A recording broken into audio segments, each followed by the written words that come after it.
Hey, it's JC1424 once again with NASCAR 07, and in this episode of our season as Hendrick Motorsports, we're going to be completing race 25 of 36, which is the Sony HD 500 at California Speedway. The second California race of the season, which is the night race that we no longer have. I wish that this was a night race, even though it's probably more nice to race there when it's hot and the track, you got very worn pavement these days. It's a nice variant. I love this track at night. And I think the only reason I want it is because we don't have it anymore. I'm like that about a lot of shit, whether it's Phoenix at night or Phoenix at day, Atlanta at night. I'm pretty sure there's a lot of people that feel the same way as me. But last episode, raced at Bristol. Jeff Gordon got the win, 6th win of the season. He's in 4th in points right now, close to passing Ryan Newman, who's in 3rd. But Jimmie Johnson, I climbed him up to like the middle of the field, and then by the end of the race, he hadn't moved anywhere on his own. So now he's just 33 points in front of Greg Biffle. And of course, you've got Brian Vickers in 5th place, and Terry Labonte has moved into 6th. Even though he was already there, it was a tie, and now he's really there. I don't know why I didn't say he was to begin with before we did the Bristol, but he is now. And here are the statistics right now for the season. Jimmie Johnson has 6 wins, Terry Labonte has 5, Jeff Gordon has 6 wins, and Brian Vickers has 5. Then you've got your top 5s and top 10s. Jimmie Johnson, of course, has the most top 10s, and Terry Labonte and Jimmie Johnson are tied with 13 for top 5s. No, I don't know why the pavement has to be white when we race this track at night. And I think they do that for a lot of night races in this game, even if they're not real ones. But the track is a little gray at daytime, but I swear at no point in NASCAR history at night has the track been white because the light's shining on it. I don't think so. I think they've got much better vision than this. Like, they should give you something better to work with.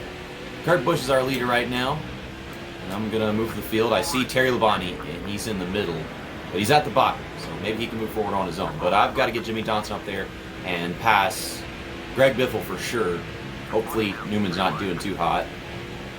And we'll find Jeff Gordon and Brian Vickers. I want to win this race with Jimmie Johnson, get him his 7th win of the season, even though we have 2 drivers that are still sitting at 5 wins, purely just because this is one of Jimmie Johnson's really special tracks. He's got a couple amazing wins here that I can remember throughout the years. Is that the Old Spice car? Because I like that Old Spice car, the 163. Look up there. Yeah, I think that's the Old Spice car. Running in the top 10? Well, it's not the top 10, but it's pretty close to it. The field's so grouped together, I can't tell what's the top 10 and what's outside the top 10. I see Ryan Newman, and I'm not really concerned with him at all.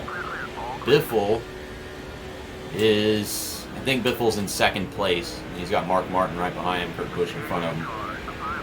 So, there's Brian Vickers, Jeff Gordon, running in the top 10. So this is great to see. I don't have much work to do with them, but we'll get Jimmie Johnson to the lead, leading laps and all that good stuff. And then I'll get back to working with Terry Labonte. That is a definite thing I need to do because he's all the way back there in the 20s. Great run coming off turn 4, and I think we're going to lead this lap. Okay, I don't know about... I hit Mark Martin, but we still lead this lap. Let's go back to Terry Labonte. It's very difficult to steer the car when the dead zone of the analog stick for this game in specific is set so that it's either you're steering almost way too much or you're not steering at all. So you're trying to find it in there like, okay, let's steer a little bit more. Okay, not that much. It's ridiculous. I think this problem was solved with NASCAR 08 and 09, but it got worse between 06 and 07. Where did this gap come from? There's a gap between Denny Hamlin and Kevin Harvick. And I've said this a few times this season, I don't know why Kevin Harvick is just doing so bad. Ryan Newman is doing pretty bad right now. He's running in 13th place, or 12th place. Ryan Newman's not the kind of guy that can be just running 12th place. He's falling back. He's got Kevin Harvick coming to his inside. Brian Vickers, I expect him to do this kind of stuff on his own, but I've got to be able to move through the field after I get Terry Labonte up there. Jeff Gordon, I don't think I have to really do anything with Jeff Gordon, but if I've got the time, I'm obviously going to try to get all my drivers to just be up there. I was not trying to pass Casey Mears on the outside. That's kind of just where the car went. It tightens up because it's not like one of the better cars in the team. If you think about it, Brian Vickers has a C- car, Terry Labonte, he's got like a B car. Jeff Gordon, he has an A-, and then Jimmie Johnson's got the A+ car. That's the best way to describe how the cars and this team functions as a whole. And then Dale Earnhardt Jr. is blocking the crap out of me. I hate that they still try to block you even whenever you're underneath them just a little bit. You can see them doing it. Like, they're moving down the track, but they know they can't stop you. Jimmie Johnson's lost the lead. I don't think I'm going to lead this lap. But we got Terry Labonte up here, so let's go back to Brian Vickers now, so we can get him up here. Okay, he's 12th, kind of right where we saw him a while ago. So Terry Labonte should be able to lead this lap on his own. He's kind of out in the distance where I left him. Jimmie Johnson might have gotten to the outside, but he should be able to just stay up there. Jeff Gordon's to the inside. He's trying to make some moves. Looks like Greg Biffle's falling back. I think that's Greg Biffle right there in like 8th place. Yep. I have to do so much more braking and getting off the throttle to make this car do what I want. So I don't get nearly as good runs off. You get big runs off no matter what you're driving when we come to this track. That's something that should be taken note of. Because you go to the corner and I can actually lose time driving this thing. But I gain time with every other car, no matter whether it was Terry Labonte's, especially Jimmie Johnson's or Jeff Gordon's. But this car, I might lose some. But at the end, I still gain a lot of time off the corners. You can't do as much with this car just because of how much you have to slow down to make the corner with this 25. Oh my goodness. See me struggling to hold down the bottom and not drive up into Tony here. So we're about to come to the end of lap 8. Kurt Busch. What's the plan, man? Okay. Fine. I guess I won't pass you down there. Never mind, I will. Good shit. Just drive up into him? Well, I can't get up. Okay, game. Never mind, you physicsed me. The game just physicsed me right there. I don't know why Brian Vickers can't just stay up. Brian Vickers, you're so dumb.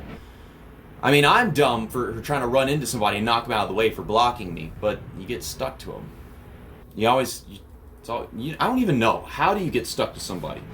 Like, the game, sometimes you don't get stuck at all.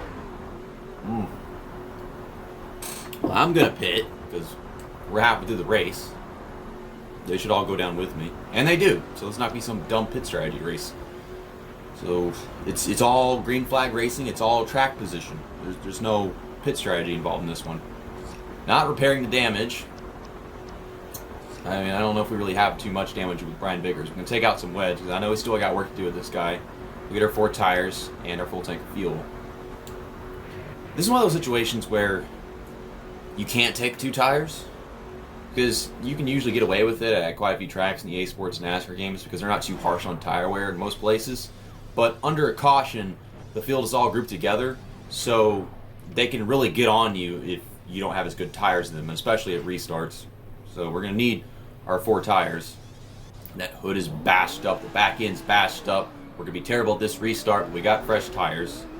Jeff Gordon comes out with the lead by a very large margin. Large margin. A very large Mark Martin. So basically Ryan Newman if he was kind. Well, I wasn't expecting Brian Vickers to just come out in 2nd place. So I'm going to block these guys behind me, get Vickers up to speed, and then I guess we'll switch to Jimmie Johnson and have him catch up to Jeff Gordon. Yeah, I didn't think that we would actually be this far up in the field after our pit stop. We gained positions with our pit stop with Vickers. I guess his picker is good, but his car, no. Wow, I'm going 155 just to get this thing to start the corner. But we still get that run off, like I said. You can really see it here. So he's up to speed. He's catching Jeff Gordon. Terry Labonte's kind of far back, so we'll switch to him first. And then we'll get to Jimmie Johnson. Yeah, he's in 18th. I keep on climbing to the front of the field with this guy, but it's like he keeps on winding up in the back. I can't get off of him. It's like you just barely start touching him, and you're stuck. The game does not let you get off once you get touching them. What the fuck? I don't get it. It's like sometimes it doesn't do that, and then other times it does. A while ago I did that, and we just went up to the wall immediately. But there, like, it kept us for a while, and then we eventually got off. You really have to avoid making contact. So Jeff Gordon's going to keep on leading. Vickers on his own could possibly lose a bunch of positions, so might have to temporarily get him back past some guys. I don't even know how to pass people with Brian Vickers' car right now. I honestly don't. So if I have to race as Vickers again in this race in the remaining 9 laps, I don't know how I'm going to handle it. Casey Mears, you're a dumbass. What are you doing? They try to stop you, but there's no way they're going to stop you. But they still try, and then they wind up getting hit. And I have to sit there and call them stupid names because they do this crap. That's not going to work. Oh my gosh, the apron. I don't know why I'm afraid of the apron. It's not that it can really do that much to it, this track in particular. Okay, so we're getting Terry Labonte there. Going flying past Mark Martin, Tony Stewart, and Bobby Labonte.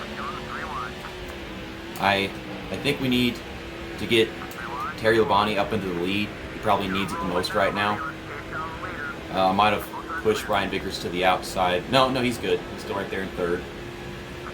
So Terry Labonte's already led a lap in this race, but I think he's the guy that I truly want to be finishing in 2nd place behind Jimmie Johnson. It should not be that difficult to get Jimmie Johnson up here just because he's still up there in like the top 10 or whatever. Damn. We are so much better than the AI here whenever we can really get down to it. Okay, back to Jimmie Johnson. For a second, I was scared that car that's on the map that is going really slowly and is coming off turn 2 right now. I thought that might be Jimmie Johnson. Like I switched and then something happened. But the X never came on the screen. We might find out who it is if we're fast enough, all of us guys. Yeah, Vickers has got that damage and now he's losing positions. Makes sense. I wish he'd pass cars on his own, but I don't think that's going to happen. So let's just get past everybody with Jimmie Johnson ASAP. Should not take much more than a lap, and then we'll have a good 5 laps to get Vickers back up here. We could possibly go 1, 2, 3, and 4 here, despite what I've done to Vickers to fuck up his race. I think I made it better, though, because he probably wasn't running that great to begin with on his own. Oh, my lord, JC. That's a little too aggressive. Jeff Gordon's trying to get around Terry Labonte. We're going to carry this run down the back stretch. I'm going to get underneath Terry Labonte going into turn 3. Well, he's blocking me for the lead, so that makes sense right there. Even if he's my teammate, that makes sense. Okay, now let's get back to Vickers again. This is going to be tough. This car is damaged. Oh boy. Come on. Dale Earnhardt Jr. trying to get underneath me. Turn off the mirror. Don't need it. So this is where Biffle is. He's kind of settled in 8th place. Got this draft. Okay, just slow it down. Just do what it takes to run the right line. And we're going to get that run off. You are not blocking me, Biffle. Why does Mark Martin... Well, we hit Mark Martin in the process of hitting Kurt Busch earlier. I think it was Kurt Busch. It might have been somebody else. I don't even remember what guy I was trying to pass. It was totally Kurt Busch. It was that blue car. And it was like, look, you trying to block me like crazy. You going to hit me on purpose? You're going to hit me on purpose. Oh, boy. Oh, boy. I think that's the first actual rivalry that we have of this season where they really want to hurt me.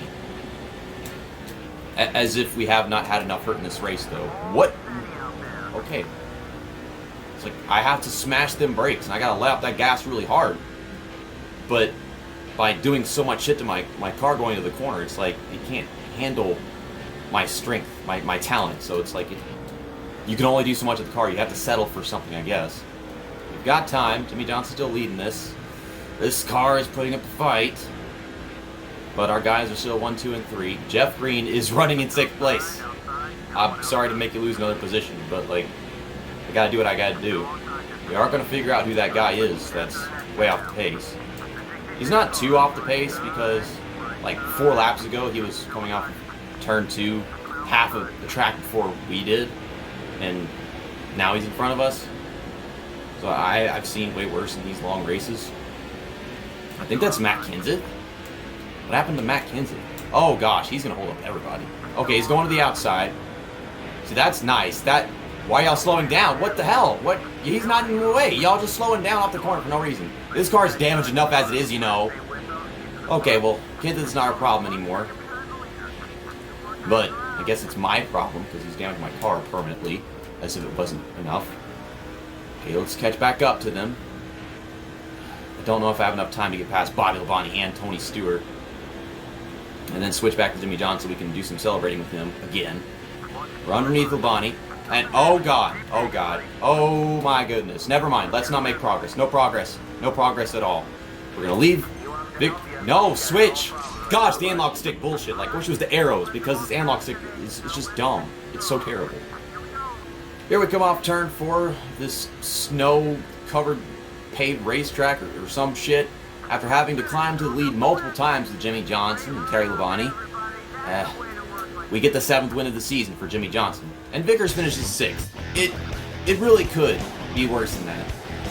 And I don't think that Vickers finished behind anybody that is near him in points. So he might have still made a significant gain on Greg Biffle and Ryan Newman. So let's burn it down, doing our Californias at night.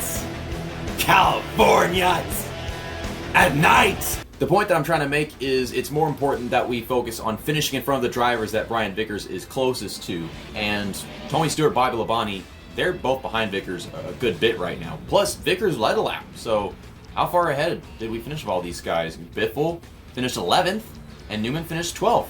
That's a big gain for everybody.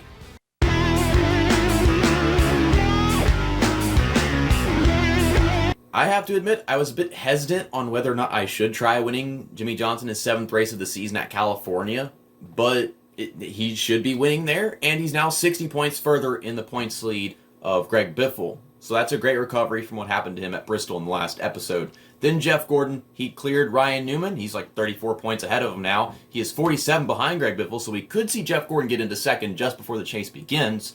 And Brian Vickers is tied for 4th with Ryan Newman, although it doesn't give Brian Vickers the credit for 4th place. I don't know why. Brian Vickers has 5 wins. Newman has 0. I bet Brian Vickers has better top 5s and top 10s than Newman, too. And then, of course, Terry Labonte is 6 points behind Vickers and Newman. There's a chance we could see them all 3rd, 4th, and 5th after Richmond, but I don't know if it's possible for them to all get past Biffle. I think we're going to see them all past Ryan Newman. If I put in the effort, we could see it happen. But yes, 1 race left until the end of the regular season. Then things are going to get really intense where all the points, they're all going to close up together, and it could help us, or it could just drag us back down again. Because you know how competent the best people in the championship are. It could make a problem with the guys that are behind us in like 7th, 8th, 9th, 10th, those guys too. So race 2636, the Chevy Rock and Roll 400, Richmond International Raceway. That'll come out in a couple days. See you next time. That's that. And episode over.